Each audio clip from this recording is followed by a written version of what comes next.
Josh, this is Monica. You left me a message about possibly purchasing my house. If you can please give me a call back at 623-7.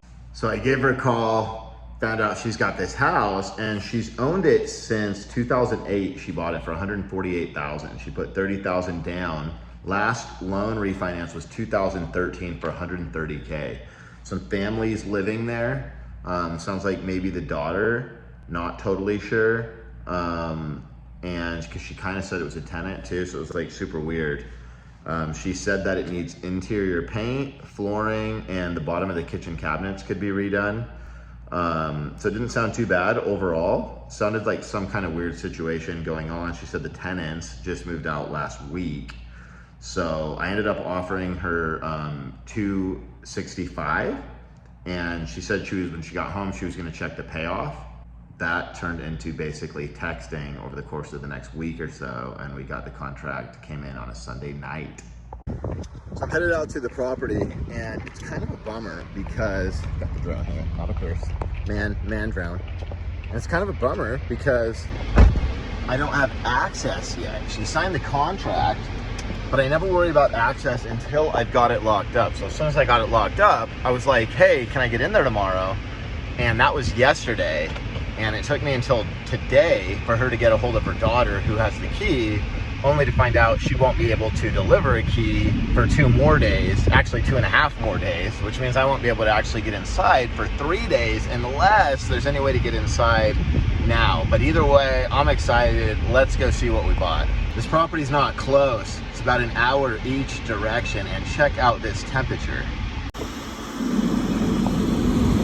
So it's kind of crazy that I'm going out there before I've even gotten the key, but let's be real. Things are a little slow, and we've got a deal. Onto Kelsey Avenue. Alright, so we are the 2-story. The destination is on your left. The awesome truck in the driveway. Well, we are here at the property. I'm gonna check it out.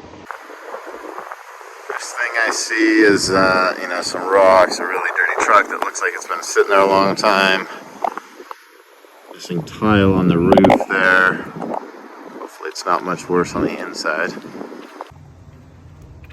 Alright, so this is interesting. Unless it was just a landscaping addition, I'm thinking somebody got rid of a fish tank. Can't get in the back too easily. I can. Just might take more effort than I want in this 106-degree heat, but it's like some turf back there. Actually looks like it could clean up pretty easily and nicely. It's got some big weeds and a bunch of crap. This seat is on. Alright, now from the other side of the house, doesn't look terrible, a little chipped. This is kind of interesting. What's going on there? The vent has a brick in it and a little piece of drywall. That is odd. The sunscreen's all faded and ripped out. That's probably just from getting sun. This back patio looks like it's about to fall off. Whoa. Going on there.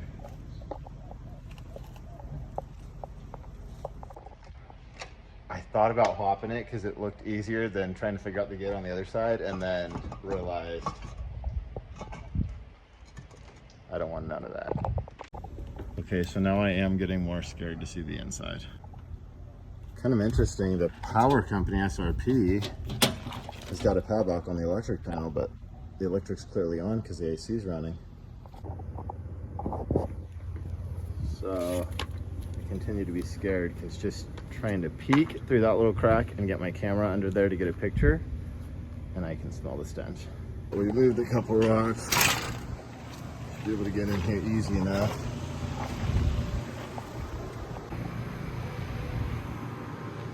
Let's see what we're working with here. Okay, so this is just like a tacked on DIY patio. Needs to be torn down because it's just falling over anyway.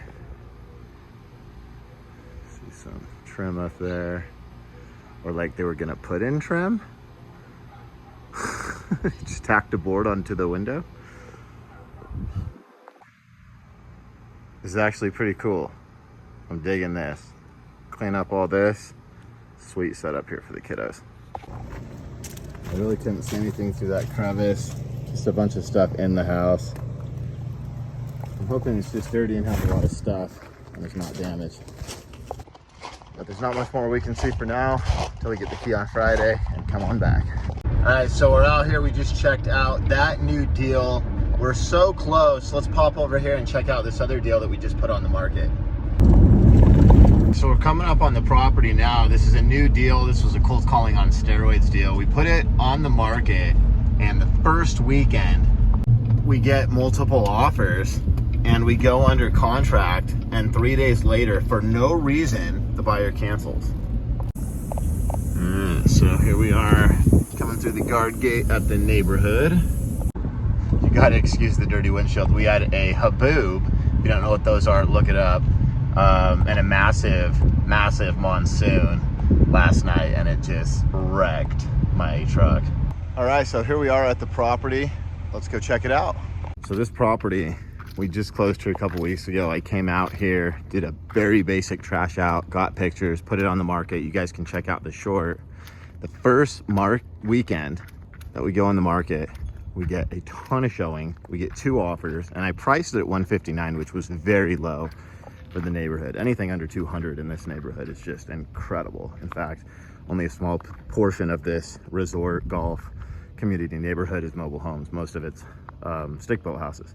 But even for a mobile home under 200 is crazy. And so pricing at $159, I was expecting multiple offers.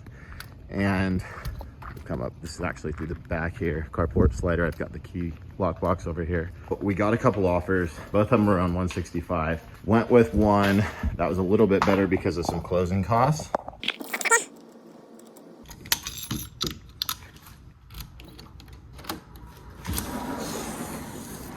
So I went the 165 offer that was a little better on closing costs, and can't get the light to go on there. See where the switch is.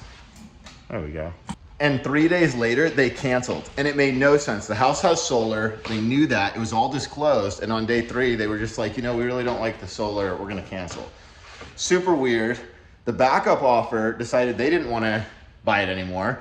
Super weird. We go back on the market, get a bunch more showings this weekend, but no offers. So we're priced at a price that we were expecting multiple offers, and here we are now, a week and a half on the market, and we haven't sold. So I actually increased the price $10,000 yesterday on the MLS from 159 to 169. And my thought process was, you know, I might be lowering the price for this weekend, or maybe we're gonna go in and make some updates, take it off the market for a minute. But either way, let me just raise the price a little bit. We're so low that lowering it anymore would work against me for sure. So if I don't plan to sell it for much lower, you know, so I raised it to see if I'd get any calls, any interest. And I actually have had a couple people really interested today. Some more showings, people asking, do you have any offers? Did you accept an offer from the weekend? What's going on? So we'll find out in the next day or two if that really matters. And then if not, I got to make a decision. And that's part of what I'm doing today, is making a decision. Like, am I going to drop the price to something even lower than what I ever thought it would sell for? Or am I going to come in here, as I talked about during the initial video, and maybe clean up the walls, maybe do a paint job, you know, maybe put some new countertops in the kitchen here, you know, possibly put a dishwasher that matches these, but just updating the cabinets a little bit, you know, possibly doing some new vanities in here. I think if I did the work myself, actually I think both bathrooms, this one's kind of old too, yeah.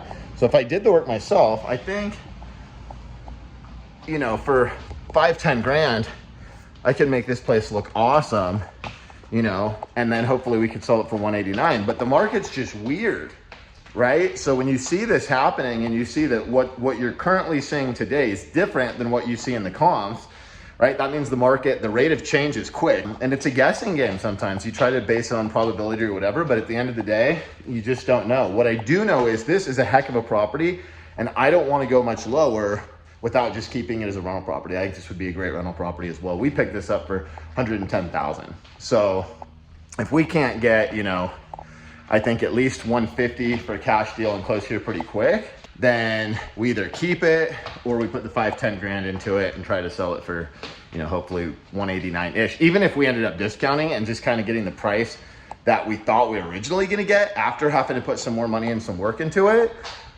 that still could be a win, given that, you know, we are where we are now, and it's not exactly what we expected, but it is what it is. So that's property number 2 for the day, and this was quite a drive. I'm gonna get home and jump in the pool with the kiddos.